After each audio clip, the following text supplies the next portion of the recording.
দর্শক, এই মুহূর্তে শেখ হাসিনার দুর্নীতি মামলায় দুদকের কর্মকর্তারা কথা বলছেন। আমরা সরাসরি চলে যেতে চাই সেখানে। ক্ষেত্রে কোনো যাচাই বাছাই ওনারা করেননি। সেক্ষেত্রে শেখ হাসিনা বা যারা আবেদন করেছে তারা কি কোনো ধরনের তথ্য গোপন করেছিল কিনা? অবশ্যই তারা তথ্য গোপন করেছে, কারণ হলফনামা যারা যে হলফনামা দিয়েছিলেন সেই হলফনামায় তারা তথ্য গোপন করেছে। তাদের ঢাকা শহরে শেখ হাসিনা নামে যে ধানমন্ডিতে যে বাড়ি আছে, তার ছেলের, তার মেয়ের, তারা এই বিষয়গুলো তো তারা তথ্য গোপন করে গেছে হলফনামায়। আচ্ছা, আমরা বোধহয় এতটুকু জানতে পেরেছি যে যখন অনুমোদন দেয়া হয় তার আগ পর্যন্ত যারা অনুমোদন দিচ্ছিলেন তাদের কাছে তখন পর্যন্ত হলফনামা তাদেরকে দেওয়া হয় নাই। অনুমোদন দেওয়ার পরে তাদের কাছে হলফনামা পাঠানো হয়েছে। এটা তো আমরা অ্যাপ্লিকেশন তারা কি, এটা তো আমাদের জানার কথা না। আমাদের যখন তদন্ত হয়েছে তখন আমরা ওখানে হলফনামা পেয়েছি, আমাদের প্রসিকিউশন যখন তদন্ত করেছে। আর হলফনামা দিয়েই অ্যাপ্লিকেশন করতে হয়, হলফনামাটা দিয়েই। আসামি পক্ষের আইনজীবী বারবার একটা জিনিস প্রমাণ করার চেষ্টা করছিলেন যে খুরশিদ আলম কোনো উচ্চ পর্যায়ের কোনো কর্মকর্তা নন, তিনি সিদ্ধান্ত গ্রহণকারী কেউ নন, যার কারণে সরকারি পর্যায় থেকে উচ্চ পর্যায় থেকে যে আদেশ আসে সেই আদেশ পালনে তিনি সম্পূর্ণরূপে বাধ্য ছিলেন এবং হলফনামা যাচাই করাও তার দায়িত্ব ছিল না। কোনো অবৈধ আদেশ মানতে গণপ্রজাতন্ত্রী বাংলাদেশ সরকারের কোনো কর্মকর্তাই বাধ্য না। সে পাবলিক একজন সার্ভেন্ট, সে একজন ভোট মেম্বার, ভোটের দায়িত্ব কিন্তু অনেক। সেখানে সে নোট অফ ডিসেন্ট দিতে পারতেন, কিন্তু সে কোনো নোট অফ ডিসেন্ট দেননি। তিনি পদত্যাগ করতে পারতেন, কিন্তু সেটাও সে করেন। তিনি সময়ের সাথে উনি জয়েন্টলি যোগসাজশে তারা এই অপকর্মটা করেছে। এই যুক্তিটা যখন তোলা হয় তখন সম্ভবত বিচারক নিজেও মন্তব্য করেছিলেন যে তাহলে কি উনি একটা অবৈধ আদেশ পালনেও কি উনি বাধ্য, এরকম একটা প্রশ্ন বোধহয় বিচারক করেছিলেন। এটা আসলে বিচারকের মন্তব্যের বিষয়ে তো আমরা কথা বলতে পারবো না, এটা আমাদের বলা উচিত না। আর সাজার বিষয়টা উনি বলছে সেক্ষেত্রে সুষ্ঠু নির্বাচন করতে নির্বাচন কমিশনকে সর্বাত্মক সহযোগিতা করবে বাংলাদেশ সেনাবাহিনী। রবিবার সশস্ত্র বাহিনী দিবস উপলক্ষে আয়োজিত অনুষ্ঠানে এসব কথা জানিয়েছেন সেনাপ্রধান জেনারেল ওয়াকারুজ্জামান। এদিন বীরত্বপূর্ণ কাজ এবং বাহিনীতে অসামান্য অবদানের জন্য 64 সেনা সদস্যকে পদক এবং 75 মুক্তিযোদ্ধা পরিবারকে সম্মাননা প্রদান করা হয়। নাদিয়া শারমিন জানাচ্ছেন বিস্তারিত। সকালে মুক্তিযুদ্ধে অসামান্য অবদান রাখা বীর মুক্তিযোদ্ধা ও তাদের নিকটাত্মীয়দের সংবর্ধনা দেন সেনাপ্রধান। সশস্ত্র বাহিনী দিবস 2025 উপলক্ষে ঢাকা সেনানিবাসে আর্মি মাল্টিপারপাস কমপ্লেক্সে এ অনুষ্ঠানের আয়োজন করে বাংলাদেশ সেনাবাহিনী। মহান স্বাধীনতা যুদ্ধে অংশগ্রহণকারী বাংলাদেশ সেনাবাহিনীর বীর মুক্তিযোদ্ধা সেনা সদস্য। অনুষ্ঠানে সেনাপ্রধান 71 মুক্তিযোদ্ধাদের অসামান্য অবদানের কথা স্মরণ করেন। আপনাদের আত্মত্যাগের মাধ্যমে আমরা পেয়েছি আজকে আমাদের এই শ্রেষ্ঠ অর্জন স্বাধীনতা। আপনারা জাতির শ্রেষ্ঠ সন্তান। দেশের স্বাধীনতা রক্ষায় আপনাদের দেখানো পথ অনুসরণ করে আমরা পথ চলছি। ফেব্রুয়ারিতে জাতীয় নির্বাচন করতে চায় অন্তর্বর্তী সরকার। সেনাপ্রধান বলছেন ওই নির্বাচন সুষ্ঠু করতে সর্বাত্মক সহযোগিতা করবেন তারা। সম্প্রতি সময়ে বাংলাদেশ সেনাবাহিনীর সদস্যগণ ইলেকট্রিক সিভিল পাওয়ারে দেশের আইন শৃঙ্খলা রক্ষার কাজে নিয়োজিত আছেন। আমরা সামনে একটা নির্বাচনের দিকে যাচ্ছি। সেই নির্বাচনে আমরা যথাযথভাবে ইনশাআল্লাহ সরকারকে সর্বতভাবে সহযোগিতা করব, নির্বাচন কমিশনকে সহযোগিতা করব, যেন আমরা একটা সুন্দর একটা নির্বাচন পেতে পারি। অনুষ্ঠানে 3 ক্যাটাগরিতে 3 জনকে মরণোত্তর সেনাবাহিনী পদক সহ মোট 64 সেনা সদস্যকে পদক দেওয়া হয়। এর মধ্যে 2024-25 ও 2025-26 এই 2 মেয়াদে নানা অবদানের জন্য 9 জনকে সেনাবাহিনী পদক, 17 জনকে অসামান্য সেবা পদক এবং 38 সেনা সদস্যকে দেওয়া হয় বিশিষ্ট সেবা পদক। নাদিয়া শারমিন, 71, ঢাকা। আন্তর্জাতিক অপরাধ ট্রাইব্যুনালে গুমের 2 মামলায় শেখ হাসিনার পক্ষে আইনজীবী হিসেবে নিয়োগ পেলেন জেডাই খান পান্না। রবিবার মামলা দুটিতে অভিযোগ গঠনের শুনানির জন্য 3 ডিসেম্বর এবং 7 ডিসেম্বর দিন ধার্য করেছেন ট্রাইব্যুনাল। এছাড়া এদিন বিচারকদের ছবি এবং অপমানজনক কমেন্ট ফেসবুক, টিভি, পত্রিকা থেকে মুছে ফেলারও নির্দেশ দেওয়া হয়েছে। আরও জানাচ্ছেন মাইনুল মারুফ। 1 মাস পর আজ ফের ট্রাইব্যুনালে হাজির করা হয় সাবেক ও বর্তমান 13 সেনা কর্মকর্তাকে। গুমের 2 মামলায় সকাল 11টার দিকে তাদেরকে নেওয়া হয় কাঠগড়ায়। এদিন শুনানির শুরুতেই বিচারকদের ছবি, অপমানজনক কমেন্ট ফেসবুক, টিভি, পত্রিকা ও সামাজিক যোগাযোগ মাধ্যম থেকে মুছে ফেলতে বিটিআরসি ও তথ্য সচিবকে নির্দেশ দেন ট্রাইব্যুনাল। নিজের থেকে আদালত স্বপ্রণোদিত হয়ে একটা আদেশ দিয়েছেন। আমাদের তথ্য প্রযুক্তি মন্ত্রণালয়ের সচিব, বিটিআরসি চেয়ারম্যান এই দুজনের প্রতি ডাইরেকশন দিয়েছেন যে সামাজিক মাধ্যমে এই ধরনের যত ব্যঙ্গাত্মক পোস্ট আছে সেগুলোকে রিমুভ করার জন্য এবং ভবিষ্যতে যাতে এই ধরনের পোস্ট আর কেউ করতে না পারে সেই ব্যাপারে প্রয়োজনীয় ব্যবস্থা গ্রহণের জন্য নির্দেশ দিয়েছেন এবং পরবর্তী সময়ে একটা কমপ্লায়েন্স দিতে বলেছেন আদালতের কাছে। পরে ভার্চুয়ালি হাজিরার সুবিধা চেয়ে ট্রাইব্যুনালে আবেদন করেন সেনা কর্মকর্তাদের আইনজীবীরা। এ সময় আইন সবার জন্য সমান বিষয়টি মনে করিয়ে দেন ট্রাইব্যুনাল চেয়ারম্যান। অ্যাপেলেট ডিভিশনের বিচারক, সিনিয়র মন্ত্রী, বিভিন্ন পর্যায়ের মানুষ যারা আসামি হয়েছেন তারা রেগুলারলি আদালতে সশরীরে হাজিরা দেন। সুতরাং এখানে ডিফারেন্ট কোনো ঘটনা ঘটেনি, যে কারণে অন্য কোনো বিশেষ বিবেচনায় কাউকে ভার্চুয়ালি হাজিরা দেওয়ার বিষয়টা অ্যালাউ করতে হবে এই বিষয়টা আদালত প্রয়োজন মনে করেন না। তারা মনে করেন সকল নাগরিক আইনের দৃষ্টিতে সমান, সবাইকে ইকুয়াল ট্রিটমেন্ট দেওয়া উচিত। তারপরেও যেহেতু ডিফেন্স পক্ষ বলেছেন তারা এই অ্যাপ্লিকেশনগুলো পরবর্তীতে আবার শুনানি করতে চান, আদালত বলেছেন হ্যাঁ সময় হলে উনি আবার শুনবেন। আর এরপরে নেক্সট তারিখ রাখছেন যেটা ফর ফ্রেমিং দ্য চার্জ। এরপরের তারিখে আপনারা একটা আবেদন দিয়েছিলেন হ্যাঁ, ভার্চুয়ালি যেটা আবেদন দিয়েছি ওইটার জন্য তাজুল ইসলাম সাহেব যিনি আছেন উনি সময় চাইছেন একটা, যে for fixing a date for hearing রাষ্ট্রপক্ষ, যে কারণে আমরা বলছি আমরা এক করছিলাম যে। পরে 2 মামলায় অভিযোগ গঠনের শুনানির জন্য 3 ও 7 ডিসেম্বর দিন ধার্য করেন ট্রাইব্যুনাল। এই মামলায় শেখ হাসিনার আইনজীবী হিসেবে স্টেট ডিফেন্স হিসেবে জেডাই খান পান্নাকে নিয়োগ দিয়েছেন ট্রাইব্যুনাল। এছাড়া পলাতক অন্যান্য আসামিদের জন্য নিয়োগ দেওয়া হয় রাষ্ট্রনিযুক্ত আইনজীবী। আমি বলছিলাম প্রথমে যে on behalf of Sheikh Hasina বলছো যে এটা তো আপনি পারেন না বিকজ শি ইজ ফিজিটিভ। আমি তখন বলছি যে ওকে, প্রসিকিউশন এসে বললো যে স্টেট ডিফেন্স হিসাবে আমার কোনো আপত্তি নাই। এ সময় চিফ প্রসিকিউটর বলেন, বাংলাদেশের সবচেয়ে বেশি গুমের অভিযোগ রয়েছে সাবেক সেনা কর্মকর্তা জিয়াউল হাসানের বিরুদ্ধে, যার তদন্ত এখনো চলছে।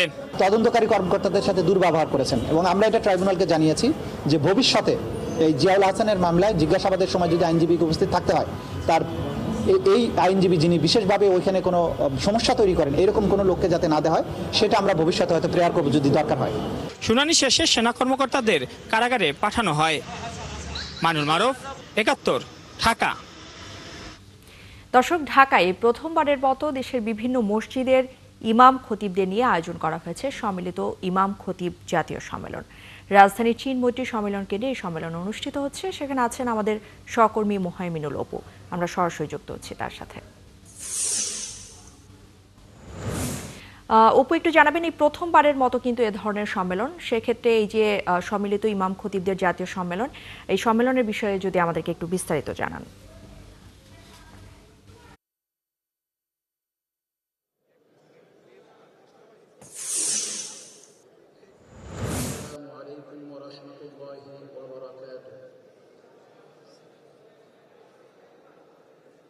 আলহামদুলিল্লাহি রাব্বিল আলামিন। 7 দফা দাবিতে কিন্তু ইমাম খতিব যারা রয়েছেন তাদের কিন্তু এই সম্মেলন অনুষ্ঠিত হয়েছে। কোরআন তেলাওয়াতের মধ্য দিয়ে এই সম্মেলনের সূচনা করা হয় এবং এখন কিন্তু বর্তমানে যে সকল ইমাম এবং খতিবরা রয়েছেন রাজধানী ঢাকা সহ ঢাকার বাইরে তারা কিন্তু বক্তব্য রাখছেন এবং এই ইমাম খতিব সম্মিলিত ইমাম খতিব পরিষদের যে সম্মেলন সেই সম্মেলনে কিন্তু বিকেলে বিএনপির ভারপ্রাপ্ত চেয়ারম্যান জনাব তারেক রহমান তার ভার্চুয়ালি যুক্ত হয়ে এই অনুষ্ঠানে যোগ দেওয়ার কথা রয়েছেন এবং তিনি তার বক্তব্য রাখবেন। এছাড়াও কিন্তু বাংলাদেশ জামায়াতে ইসলামের আমির ডক্টর শফিকুর রহমান তিনিও কিন্তু তারও আসার কথা রয়েছে। এনসিপি নেতৃবৃন্দ এবং গণ অধিকার পরিষদের নেতৃবৃন্দ সহ কিন্তু অন্যান্য যে সকল রাজনৈতিক দলের নেতৃবৃন্দ রয়েছেন তারা কিন্তু এই ইমাম খতিব পরিষদের এই সম্মেলনে তারা যোগ দিয়েবেন। এখানে 7 দফা দাবি তারা তুলে ধরবেন এবং আগামী আসন্ন যে নির্বাচন অনুষ্ঠিত হবে সেই নির্বাচনে যে দলই ক্ষমতায় আসুক সেই দাবিগুলো তারা পূরণ করবেন। এইসব দাবিগুলো তারা কিন্তু এখানে তুলে ধরবেন। জানেন যে গণভোট নিয়ে এবং জাতীয় সংসদ নির্বাচন নিয়ে যে আলোচনা হচ্ছে এবং গতকাল প্রধান নির্বাচন কমিশনার, যিনি বলেছেন যে গণভোটের বিষয়ে আইন হলেই সেটি কিন্তু বাস্তবায়নের কাজ শুরু করবেন। এইসব বিষয়গুলো কিন্তু এই সম্মেলনে তুলে ধরা হতে পারে। এই মুহূর্তে কিন্তু আমরা দেখতে পাচ্ছি যে গণ অধিকার পরিষদের সভাপতি নুরুল হক নূর তিনি কিন্তু এখানে এসেছেন এবং এনসিপির আহ্বায়ক নাহিদ ইসলাম তিনিও আসার কথা রয়েছেন, জামাতের নেতৃবৃন্দও আসবেন এবং এই ইমাম খতিব যারা রয়েছেন তাদের যে দাবিগুলো রয়েছে তার দু একটি দাবি যদি আপনাদেরকে জানাই, তারা যেটি বলছেন যে রাষ্ট্র পরিচালনার ক্ষেত্রে যে ইসলামী শরিয়াকে তারা সর্বোচ্চ গুরুত্ব দিতে হবে এবং ভিন্ন ধর্মাবলম্বীদের কিন্তু ন্যায্য অধিকার নিশ্চিত করার তার বিষয়টি বলছেন। এছাড়া যে রাষ্ট্রের জনকল্যাণ ও সেবামূলক কার্যক্রম খতিবদের অংশগ্রহণ নিশ্চিত করতে বলছেন। এছাড়া জেলা, উপজেলা এবং থানা পর্যায়ে প্রতিটি গ্রাম এবং আদালত পর্যন্ত কিন্তু তারা প্রতিরোধ এবং ইউনিয়ন ভিত্তিক যে সেবামূলক কার্যক্রম সেগুলোতে কিন্তু খতিব এবং ইমামদের সম্পৃক্ত করার কথা বলা হচ্ছে এবং মসজিদ মাদ্রাসার যে বিদ্যুৎ ও পানি বিল সেটি কিন্তু মৌকুফের দাবিও তারা তুলছেন। তাদের এই 7 দফা দাবির ভিতরে কিন্তু এগুলো রয়েছে। এছাড়া উপযুক্ত কোনো প্রমাণ ও তদন্ত ছাড়া ইমাম, খতিব, মুয়াজ্জিম এবং কোনো আলেমকে যাতে গ্রেপ্তার না করা হয় সেই বিষয়টি কিন্তু তারা তুলে ধরছেন। যে জানেন যে বিগত সরকারের আমলে অনেক ইমাম এবং খতিবদেরকে গ্রেপ্তার করা হয়েছে এবং তারও সেটি তারা যেমনি প্রতিবাদ করছেন এই 5ই আগস্টের পরে এ ধরনের কোনো কর্মকাণ্ড যেন না ঘটে সেই বিষয়গুলো তারা তুলে ধরবেন। এখন কিন্তু ইমাম খতিব যারা রয়েছেন তারা কিন্তু তাদের বক্তব্য দিচ্ছেন এবং পরবর্তীতে কিন্তু রাজনৈতিক যে সকল নেতৃবৃন্দ রয়েছে তারা কিন্তু এই তাদের কথা শোনার পরে তারা তাদের প্রতিক্রিয়া দেবেন এবং তারা আশা প্রকাশ করছেন যে ইমাম খতিবদের যে 7 দফা দাবি পরবর্তী সরকার যারাই আসবেন তারা এই দাবিগুলো মেনে চলবেন, এমনটাই কিন্তু তারা প্রত্যাশা করছেন। তো রাজধানীর চীনমৈত্রী সম্মেলন কেন্দ্র থেকে এই ছিল সবশেষ খবর। অপু, ধন্যবাদ আপনাকে। দর্শক, আমাদের সাথে চীনমৈত্রী সম্মেলন কেন্দ্র থেকে আমাদের সাথে যুক্ত হয়েছিলেন আমাদের সহকর্মী মোহাইমিনুল অপু। অনেকেই আসন্ন জাতীয় নির্বাচনকে সাজানো বা সমঝোতা নির্বাচন করার প্রচেষ্টা চালাচ্ছেন, যার বিপক্ষে এনসিপি, এমনটা জানিয়েছেন দলটির মুখ্য সমন্বয়ক নাসির উদ্দিন পাটোয়ারি। তিনি আরও জানিয়েছেন এককভাবে 300 আসনেই প্রার্থী দিয়ে নির্বাচন করার দিকে এগোচ্ছে তার দল। এদিকে নির্বাচনী প্রচারণায় লেভেল প্লেইং ফিল্ড না পাওয়ার অভিযোগও করেছেন দলটির মুখ্য এই সমন্বয়ক। রাশেদ আনিস জানাচ্ছেন বিস্তারিত। চলছে এনসিপির মনোনয়ন প্রত্যাশীদের সাক্ষাৎকার। প্রার্থীদের একের পর এক প্রশ্ন করছেন এনসিপি আহ্বায়ক সহ অন্যান্য শীর্ষ নেতারা। 23 ও 24 নভেম্বর চলবে এই সাক্ষাৎকার পর্ব। এরপর ঘোষণা হবে এনসিপির প্রাথমিক প্রার্থী তালিকা। 6 নভেম্বর থেকে 20 নভেম্বর পর্যন্ত চলে এনসিপির মনোনয়ন ফর্ম বিক্রি। 1484 জন কিনেছেন এনসিপির মনোনয়ন ফর্ম। অনলাইনে 723 জন ও অফলাইনে কিনেছেন 761 জন। কি প্রশ্ন করা হচ্ছে এনসিপির মনোনয়ন প্রত্যাশীদের? ইন্টারভিউ বোর্ডে আমাকে যেটা প্রশ্ন করলেন, কেন নির্বাচন করতে চাই, এনসিপিতে কেন আসলাম, আমার এলাকাতে আমার সম্ভাবনা কতটুকু, বাংলাদেশ গড়ার জন্য নতুনভাবে কিভাবে আমরা বাংলাদেশ গড়ব এই নিয়ে আমাকে প্রশ্ন করেছে। এনসিপিতে সবাই যারা আছেন তারা সবাই তরুণ উদ্যোক্তা, যারা লিডিং পাওয়ার আছেন, এই আলোকেই আমি এনসিপিতে সম্পৃক্ত হয়েছি। দলটির শীর্ষ নেতারা বলছেন এনসিপি এখন নির্বাচনের পথে হাঁটছে, তবে নির্বাচনের লেভেল প্লেইং ফিল্ড এখনো ঠিক হয়নি বলে অভিযোগ তাদের। এনসিপির এই মনোনয়ন প্রক্রিয়ার সবচেয়ে বড় চমক সৎ ব্যক্তিদের রাজনীতিতে নিয়ে আসা। যেভাবে মানুষ আগে দলের নাম দেখে, মার্কা দেখে ভোট দিয়ে আসতো, এখন বর্তমানে মাঠের সেই অবস্থা আর নেই। ভবিষ্যতে যেই নির্বাচনী মাঠে আমরা নামবো সেই মাঠে আমরা হুমকি পাচ্ছি এখন যে সকল প্রশাসনকে এক দলের আন্ডারে নিয়ে যেতে হবে। দলটির আহ্বায়ক বলছেন একটি সাজানো ও সমঝোতার নির্বাচনের প্রচেষ্টা চালানো হচ্ছে। এনসিপি এর বিপক্ষে। ত্রয়োদশ সংসদ নির্বাচনে একটি আসন না পেলেও সমঝোতার নির্বাচন করবে না তার দল। বাংলাদেশের বিভিন্ন রাজনৈতিক দল, যেই দলগুলো এখন মুখোমুখি দাঁড়িয়েছে, একসময় তারা বন্ধু ছিল, তারা কিন্তু একটা চক্রান্ত করছে। এই নির্বাচনকে একটা ভাগবাটোয়ারা, একটা সাজানো নির্বাচন, একটা সমঝোতার নির্বাচনে করার পরিকল্পনা করছে। এনসিপি এই ধরনের নির্বাচন, এই ধরনের নির্বাচনী সমঝোতা বা বন্দোবস্তে কখনোই সায় দেবে না, বরং আমরা এর বিরুদ্ধে অবস্থান নিব। আমরা এককভাবে 300 আসনে আমরা প্রার্থী দেওয়ার চেষ্টা করছি। আমরা আমাদের নিজেদের রাজনীতি নিয়ে জনগণের কাছে যেতে চাই। এনসিপির মনোনয়নের সকল প্রক্রিয়া হবে সুষ্ঠু। সব তথ্য সাংবাদিকদের জন্য উন্মুক্ত থাকবে। প্রাথমিক তালিকা প্রকাশের পরপরই তারা নির্বাচনী প্রচারণায় নামবেন বলছেন দলটির নেতারা। রাশেদ আনিস, ৭১, ঢাকা। এদিকে ভূমিকম্পের ক্ষতি মোকাবেলায় সরকার দ্রুত কিছু সিদ্ধান্ত নেবে বলে জানিয়েছেন পরিবেশ উপদেষ্টা সৈয়দা রিজওয়ানা হাসান। তিনি জানিয়েছেন, দেশি বিদেশি বিশেষজ্ঞদের সঙ্গে আলোচনা করেই প্রয়োজনীয় ব্যবস্থা নিতে হবে। দুপুরে রাজধানীর আগারগাঁওয়ে চীন বাংলাদেশ মৈত্রী সম্মেলন কেন্দ্রে এক সেমিনার শেষে সাংবাদিকদের এসব কথা জানান তিনি। রিজওয়ানা হাসান বলেন, শুক্রবারের ভূমিকম্প সর্বোচ্চ সতর্কতা সংকেত, আর এরপর আর বসে থাকার কোনো সুযোগ নেই। পরিবেশ উপদেষ্টা আরও জানিয়েছেন, ঝুঁকিপূর্ণ এলাকা চিহ্নিত করে সেগুলার কর্তৃত্ব নিতে হবে সরকারকে, আর ঝুঁকি মোকাবেলা কোনো ছাড় দেয়া যাবে না বলেও মন্তব্য করেন তিনি। আরও বলেন, শুক্রবারের ভূমিকম্প আতঙ্কিত হবার মতো কোনো ঘটনা, তবে আতঙ্ক না ছড়িয়ে সেক্ষেত্রে কার্যকর পদক্ষেপ নিতে চায় তার সরকার। কার্যকর ব্যবস্থা কি গ্রহণ করা উচিত, কে কোন কাজটা করবে, হ্যাঁ, মানে আমরা আসলে ভূমিকম্প তো আপনি আগে থেকে বলতে পারবেন না যে কখন হবে, কিন্তু যেহেতু আপনি জেনে গেলেন যে আপনার ফল্ট লাইন আছে, আপনি জেনে গেলেন যে ফল্ট লাইনগুলোতে শক্তি সঞ্চার হচ্ছে অনেক বছর যাবৎ, জেনে গেলেন যে এটা একটা বাস্তবতা, আপনি এটার মুখোমুখি এখন দাঁড়িয়ে আছেন। কাজে এখন আমাকে প্রিভেন্টিভ এবং রেসপন্সিভ দুইটা মেজার নিয়ে কথা বলতে হবে, এবং প্রধান উপদেষ্টা মহোদয় নিজে এই বিষয়ে কথা বলছেন। এখন যে কোনো বিল্ডিং করতে গেলে তাকে আর্থকোয়াক প্রুফ যে ডিজাইন, সেটা আমাদের কাছ থেকে নিতে হবে ভবিষ্যতে, আর কোনো বিকল্প নেই। আর আমরা এখান থেকে যে শিক্ষাটা নিচ্ছি সেটা হলো যে বিল্ডিংগুলোকে এখনও আর্থকোয়াক সহনীয় করা যায়, ওই যে রেট্রোফিটিং বা আদার্স কাজগুলো করে সেগুলো আমাদের করতে হবে। আর থার্ড হলো যে আমাদেরকে কিছু বিল্ডিং রাখাই যাবে না, যেটা রাখলে যান মালের ক্ষতি হবে। ভূমিকম্পের ঝুঁকি বিবেচনায় ঢাকা বিশ্ববিদ্যালয় বন্ধ ঘোষণার পর হল ছাড়ছে শিক্ষার্থীরা। বিকেল ৫টার মধ্যে আবাসিক হল ছাড়তে হবে।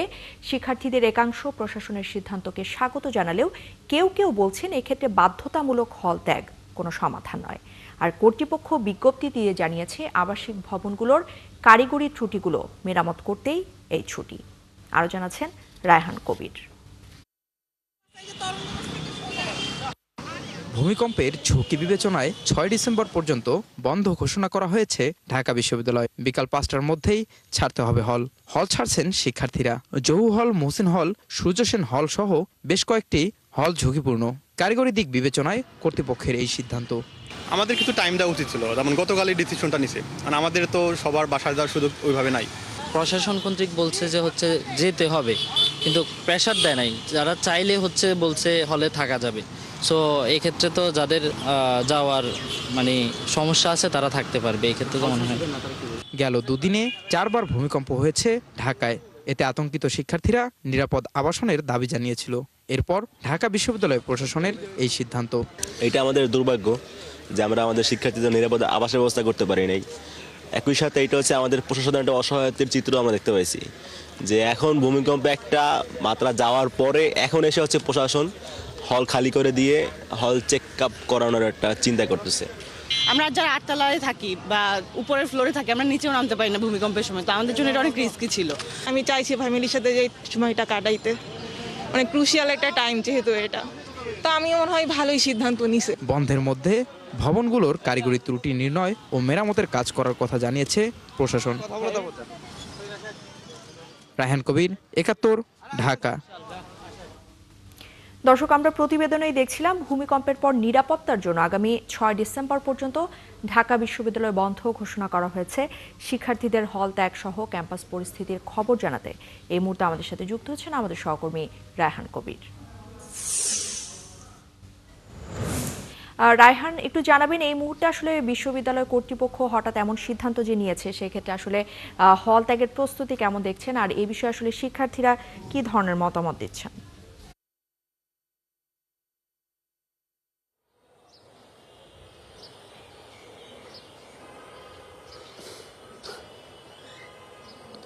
এসব সকাল থেকে শিক্ষার্থীরা অনেকেই যাদের দূর প্রান্তে বাসা তারা চলে যাচ্ছে বাসায়, এবং বিশ্ববিদ্যালয় প্রশাসন যে সিদ্ধান্ত দিয়েছে এই সিদ্ধান্তটাকে অনেকেই ইতিবাচকভাবে নিচ্ছে, আবার অনেকেই নেতিবাচকভাবেও নিচ্ছে। আমরা বর্তমানে সলিমুল্লাহ মুসলিম হলে রয়েছি। এখানে একটু হলটার চিত্র দেখলেই আমরা বুঝতে পারবো হলগুলো কতটুকু নিরাপত্তা ঝুঁকিতে রয়েছে। আমরা যে হলটিতে রয়েছি এটির মোটামুটি সব অংশেই পলেস্তারা খুলে পড়া থেকে শুরু করে বিভিন্ন জায়গায় ছোটখাটো ফাটল ধরা সব ওয়ালগুলোতেই দৃশ্যমান, যার ফলে শিক্ষার্থীরা অনেকটাই আগে থেকে আতঙ্কে। এটা এমন নয় যে ভূমিকম্পের কারণেই আসলে শিক্ষার্থীরা সকলে একটা আতঙ্কে রয়েছে। এইসব যে ভাঙনগুলো রয়েছে এই ভাঙনগুলোর কারণে অনেকেই আতঙ্কে যে কোনো সময় হয়তো বা কারো মাথায় ভেঙে পড়তে পারে, কাউকে আহত করতে পারে, গুরুতর আহত করতে পারে। আমাদের সঙ্গে হলের যে জিএস রয়েছেন, আমরা একটু তার সঙ্গে কথা বলবো যে আপনারা কোন পদক্ষেপগুলো নিচ্ছেন এবং গতকাল যে সিদ্ধান্তটা দেওয়া হয়েছে হল প্রশাসন থেকে এবং বিশ্ববিদ্যালয় থেকে আপনারা সেটিকে কিভাবে দেখছেন? ধন্যবাদ। আসলে সলিমুল্লাহ মুসলিম হল সহ ঢাকা বিশ্ববিদ্যালয়ে যে কটি হল রয়েছে আপনি জানেন ঝুঁকিপূর্ণের খাতায় তাদের নাম রয়েছে। তবে এটিও শিক্ষার্থীরা বিশ্ববিদ্যালয়ে যারা হচ্ছে মাস্টার্স এবং চতুর্থ বর্ষের স্টুডেন্টরা রয়েছে তাদের যে কনসার্নের যে বিষয়টি সেটি হচ্ছে আগামী 15 দিনের জন্য যদি হল বন্ধ হয়, সামনে বিভিন্ন চাকরির পরীক্ষা রয়েছে। আপনি জানেন 27 তারিখ থেকে বিসিএস এর রিটেন শুরু হচ্ছে, আপনি জানেন 28 তারিখে দুদকের পরীক্ষা রয়েছে, সামনে ব্যাংকের পরীক্ষাগুলো রয়েছে। তো সেই দিক বিবেচনায় স্টুডেন্টরা আমাদের কাছে মানে হল সংসদের কাছে জানিয়েছে যে তারা আসলে যদি এই মুহূর্তে তাদেরকে হল থেকে ছাড়তে বাধ্য করা হয় তারা বড় ধরনের সমস্যার সম্মুখীন হতে যাচ্ছে। তো এই বিষয়ে আমরা প্রফেসরকে জানিয়েছিলাম যে বিশেষ বিবেচনায় যাদের আসলে হল মানে ছাড়তে আসলে মানে চাচ্ছে না তাদেরকে বিবেচনা করা যায় কিনা। তো আমরা এই বিষয়টি জানিয়েছি এবং প্রফেসর বলেছেন যে আসলে তারা দেখবেন এবং আমরা তারা সেভাবে আশ্বস্ত করেনি যেহেতু সিন্ডিকেটের মিটিংয়ে সিদ্ধান্ত নিয়েছে। তো আমরা দাবিটি জানিয়েছি, এখন দেখা যাক কি হয়। এছাড়া আসলে বিশ্ববিদ্যালয় প্রশাসন শিক্ষার্থীদের ইতিবাচক এবং নেতিবাচক দিক নিয়ে এখনো কথা বলছেন। তারা স্ট্যান্ডিং কমিটির একটা মিটিং চলছে, মিটিং শেষে হয়তো বা বিস্তারিত জানাবেন তারা আসলে কোন পদক্ষেপটা পরবর্তীতে নিতে চান। এই ছিল সর্বশেষ আমার কাছে। ধন্যবাদ আপনাকে। দর্শক, রায়হান কবির আমাদের সাথে যুক্ত হয়েছিলেন ঢাকা বিশ্ববিদ্যালয় ক্যাম্পাস থেকে। এদিকে ভূমিকম্পের পর নতুন করে সামনে এসেছে জাহাঙ্গীরনগর বিশ্ববিদ্যালয়ের নবনির্মিত হলগুলোর নির্মাণে অনিয়মের চিত্র। বাইরে থেকে সুন্দর দেখালেও দুর্বল নির্মাণের কারণে শিক্ষার্থীরা আছেন ঝুঁকির মুখে। তারা অভিযোগ করেছেন ঠিকাদারদের অনিয়ম, নকশায় গরমিল আর অস্বচ্ছ ব্যয়ের বিষয়গুলো ধরিয়ে দিলেও সেক্ষেত্রে নীরব বিশ্ববিদ্যালয় প্রশাসন। রায়ান বিন আমিনের তথ্য এবং ছবিতে প্রতিবেদন। শুক্রবারের ভূমিকম্পের পর দেখা গেছে জাহাঙ্গীরনগর বিশ্ববিদ্যালয়ের শহীদ তাজউদ্দিন আহমেদ হল, কাজী নজরুল ইসলাম হল, ফজিলাতুন্নেসা হল সহ পুরনো দুটি হলের দেয়ালে ফাটল দেখা দিয়েছে, খসে পড়েছে প্লাস্টার। অথচ সবুজে মোড়ানো জাবি ক্যাম্পাসে গড়ে ওঠা নবনির্মিত এই হলগুলো বাইরে থেকে দেখতে যতটা সুন্দর, ভেতরটায় ততটাই দুর্বল। শিক্ষার্থীরা জানান বৃষ্টি হলেই রুমে পানি ঢুকে যায়, ঝড় হলে টাইলস খুলে পড়ে, লিফটগুলো আটকে যায় মাঝে মধ্যে। তারা আরও জানান দীর্ঘদিন ধরে হল নির্মাণের ঠিকাদারি অনিয়ম এবং তদারকির অভাব নিয়ে অভিযোগ ছিল। ভূমিকম্প সেই অনিয়মের প্রমাণ সামনে এনেছে। আমাদের 9 তলার বি ব্লকের একটা করিডোরে একটা বড় সড় ধরনের ফাটল দেখা দিয়েছে। এই ফাটলের কারণে আমরা শিক্ষার্থীরা মোটামুটি আতঙ্কিত অবস্থায় আছি। এর প্রেক্ষিতে আমাদের পিডি সাহেব বললেন যে এটা অ্যাজ ইউজুয়াল হতেই পারে, এটা চিন্তার কোনো কারণ নেই। 1000 স্টুডেন্ট এই হলগুলোতে এখন পর্যন্ত থাকতেছে, তো তাদের এই জানমালের একটা ব্যাপার স্যাপার আছে। এখন এগুলো নিয়ে আমরা আসলে স্টুডেন্টরা খুবই চিন্তিত। 2019 সালে 6টি হলে নির্মাণ কাজ শুরু হওয়ার সময় থেকে দুর্নীতির অভিযোগ ওঠে। ডিপিপি অনুযায়ী 6টি হলে পাইল ফাউন্ডেশন হওয়ার কথা থাকলেও করা হয়েছে ম্যাট ফাউন্ডেশন, যার ভিত্তি দুর্বল। এতে প্রতিটি হলে কমপক্ষে 2.5 কোটি টাকা করে কম খরচ হয়েছে। অর্থাৎ 6 হলে অন্তত 16 কোটি টাকা উদ্ধৃত হলেও হলের বাজেটে পুরো টাকাই খরচ দেখানো হয়েছে। এছাড়া 6টি হলের জন্য আলাদা নকশা করার কথা থাকলেও 2টি নকশায় তৈরি করা হয়েছে 6 হল। এই অন্তর্বর্তীকালীন সরকারের সময়ও আমরা বারবার বিশ্ববিদ্যালয় প্রশাসনকে জানিয়েছিলাম, আমরা যারা অতীত থেকে আন্দোলন করে আসছি এই দুর্নীতির বিরুদ্ধে, যে আপনারা এই ব্যাপারে তদন্ত করেন, আপনারা ব্যবস্থা নেন।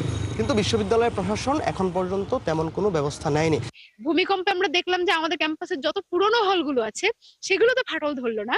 অনেক পুরনো হল, আলবেরুনির মতো পুরনো হল, মীর মুশাররফের মতো পুরনো হলগুলো তো আমরা ভূমিকম্পের কেমন প্রকোপ আসলে ওখানে লক্ষ্য করতে পারি নাই, কিন্তু আমরা লক্ষ্য করলাম নতুন হলগুলোতে সাথে সাথে আসলে ফাটল ধরেছে। এটা আমাদেরকে বারংবার বুঝিয়ে দেয় যে আসলে যত টাকা দিয়ে আসলে এটা করার কথা ছিল তত টাকা আসলে করেনি, সেখান থেকে দুর্নীতি হয়েছে। বিশেষজ্ঞরা বলছেন এখন নিম্নমানের কাজের ফলাফল ভোগ করছেন শিক্ষার্থীরা।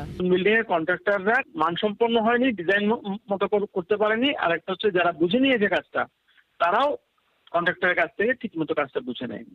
আর যেসব শিক্ষক ও কর্মকর্তারা নির্মাণ অনিয়মের সাথে জড়িত তাদের বিরুদ্ধে কোনো তদন্তই করেনি বিশ্ববিদ্যালয় প্রশাসন। সতর্কতার সাথে আগাচ্ছি। একটি চলমান প্রকল্পে হচ্ছে যে বিশ্ববিদ্যালয়ের পক্ষে তদন্ত কার্যক্রম হচ্ছে যে আনুষ্ঠানিকভাবে নেই। শুধু আবাসিক হল না, লাইব্রেরি, অনুষদ ভবন, শিক্ষক কোয়ার্টার সহ অন্যান্য ভবন নির্মাণে হওয়া দুর্নীতির বিচারও চেয়েছেন শিক্ষক শিক্ষার্থীরা। হাসিবা আলী বর্ণা, ৭১। সংসদে সংরক্ষিত নারী আসনে সরাসরি নির্বাচনের দাবি তুলেছেন বরিশালের সচেতন নারীরা। এছাড়া প্রার্থী বাছাইয়ের ক্ষেত্রে তারা সবার আগে তাদের অধিকার বাস্তবায়নের কথা ভাবছেন। তারা জানিয়েছেন দীর্ঘ বছরের ভোটারবিহীন নির্বাচন দেখে আসায় বিশেষ করে নতুন নারী ভোটাররা ভোটের দিনের পরিবেশের কথাও বলছেন। বিধান সরকারের প্রতিবেদন। বরিশালের নারী ভোটারদের সাথে কথা বলার সময় ঘুরে বারবার আসে নারী সুরক্ষার বিষয়টি।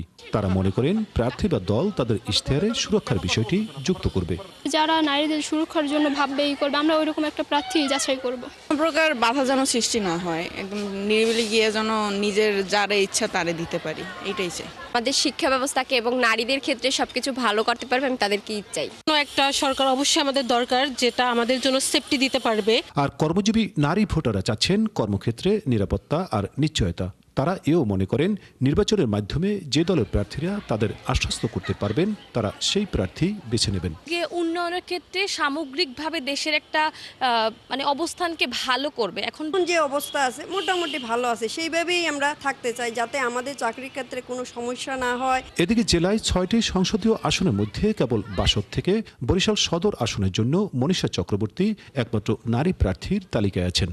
তিনি জানান দীর্ঘদিন তিনি বরিশালের মানুষের নানা সামাজিক আন্দোলনের সঙ্গে আছেন, তাই আগামী নির্বাচনে সাধারণ মানুষও তার সঙ্গে থাকবে।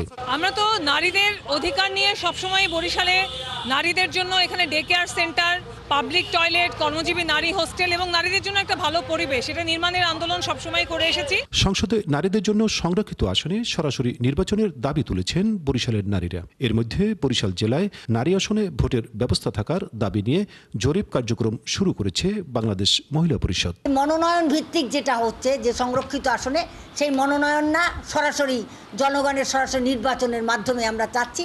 এ বিষয়ে আমাদের একটা জরিপ চলছে মহিলা পরিষদের সারা দেশব্যাপী।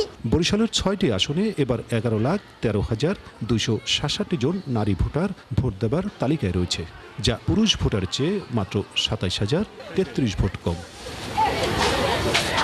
বিধান সরকার, ৭১, বরিশাল।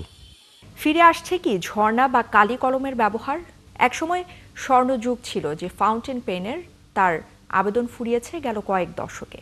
তবে কলম প্রেমীদের তুমুল নেশা মেশানো ভালোবাসায় আজও তা বেঁচে আছে।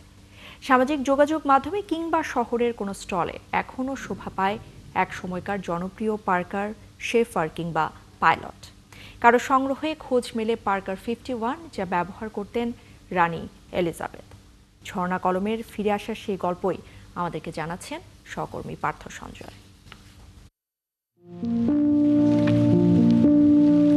সত্য কথা বলতে গেলে প্রায় 5,000 কলম আছে আমার কাছে।